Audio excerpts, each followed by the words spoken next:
আমি সোহেল, তোমরা কম বেশি সবাই আমাকে চেনো। জেনুইনলি আজ ভিডিওটা বানানো কিছু কমন কথা বলা, যেটা বেসিক্যালি রেগুলারলি ডেইলি লাইফে সবার সাথেই হয়ে থাকে। তো আমার সাথেও কম, আমি তো খুব একটা আহ, কি বলবো, মানে কমন পিপল তো ডেফিনেটলি কমন জিনিসগুলো সবার সাথে ঘটে, মানে আমার সাথেও ঘটবে। তো ব্যাপারটা হচ্ছে যে আমাদের লাইফে আমরা যাদেরকে বেশি প্রায়োরিটি দিয়ে থাকি, ঠিক আছে, priority priority bro, priority, heat of the moment না, সেই মানুষগুলো তোমাকে করে ভেঙে দিয়ে মনটাকে এমনভাবে যাবে, তুমি জাস্ট বুঝতে পারবে না যে দোষটা তোমার অ্যাটলিস্ট কোথায় ছিল।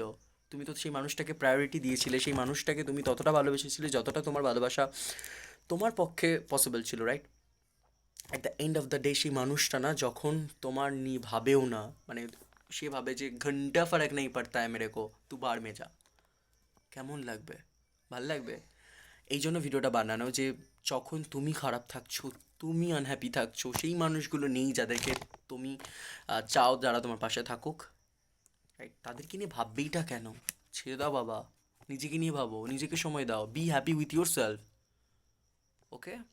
আর যেটা মেন থিং কি, যে তুমি যখন আনহ্যাপি থাকছো সেই মানুষটা অন্য কোথাও গিয়ে হা হা হা হা হি হি হি হি বন্ধুদের সাথে চিল করছে, আর তুমি স্যাড হয়ে, দুঃখ হয়ে কাঁদছো। কেঁদো না, be focus on yourself. And খুব প্র্যাকটিক্যাল ব্যাপার, প্র্যাকটিক্যাল জিনিস আমার মনে হলো আমি শেয়ার করলাম। আই হোপ কি তোমাদের ভালো লাগবে। তো প্লিজ ফরগিভ মি যদি আমি কোনো খারাপ কথা বলে থাকি, বাট এটা আমার খুব মনের কথা ছিল, দ্যাট ইজ আমি তোমাদের সাথে শেয়ার করলাম। Thank you so much for watching this video.